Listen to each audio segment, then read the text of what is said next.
आदेश माऊली, अलक्ष निरंजन, रामकृष्ण हरी माऊली, ज्ञानोबा माऊली तुकाराम, ओम नम नवनाथाय नमः. आपली जी नाथ माऊलींचा हा जो मठ आहे त्याच्यामध्ये आपली जी नाथध्वनी आहे ती नाथध्वनी करण्यासाठी या ठिकाणी आपले गोरक्षनाथ महाराज माऊली म्हणजेच आबा माऊली आहेत आणि या ठिकाणी आमचे प्रजापतीनाथ माऊली या ठिकाणी आहेत, प्रयागराजच्या आपल्या उत्तर प्रदेशातल्या पवित्र भूमीमधले.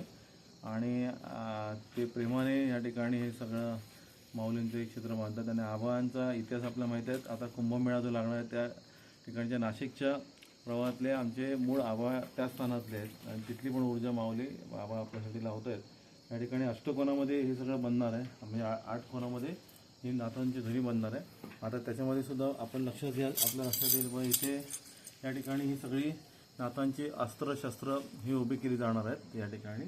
आणि त्यानंतर या ठिकाणी जो अग्निप्रवाह सिद्ध होणार मंत्रांच्या ऊर्जेने, आपल्या नाथपंथी जे आपले मंत्र आहेत, शाबरी मंत्र आहेत आणि नाथपंथी आपले सिद्ध मंत्र आहेत, गोसावी पंथाचे मंत्र आहेत, आपले जे गुप्त गुह्य मंत्र आहेत ते त्याने सिद्ध होईल.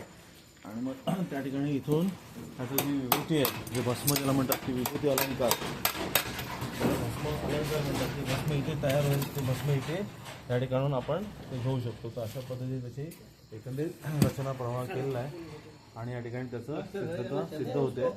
गुढीपाडव्याच्या आतमध्ये त्याची आपल्याला ऊर्जा सिद्ध होणार आहे आणि गुढीपाडव्याच्या या शुभप्रवाहाच्या दरम्यान नाथध्वनीचं ही सिद्धता सिद्ध होणार आहे. असं या ठिकाणी माऊलींच्या कृपेने आणि आपल्या सर्व शिष्यदेवतांच्या आशीर्वादाने आणि त्याचप्रमाणे आपले माधवनाथ महाराज, विठ्ठलनाथ महाराज, गुरुमाऊली आणि ममताई माऊली, वंदनाताई माऊली, शशिकांतनाथ माऊली या सगळ्या परिवाराच्या ऊर्जेच्या कृपेने हे सगळं आणि शिष्यदेवतांच्या कृपेने नाथांची ध्वनी सिद्ध होते. आणि या ठिकाणी ध्वनीमध्ये जशा पद्धतीने मंत्रप्रयोग सिद्ध होतील तसं आपल्या सर्व शिष्यदेवतांसाठी आणि विश्वाच्या कल्याणासाठी या ठिकाणी महाप्रार्थना माऊलींच्या पसायदानाप्रमाणे केली जाईल. ओम नमो नाथ गुरुजी आदेश, रामकृष्ण हरी माऊली आदेश, अलक्ष निरंजन शब्द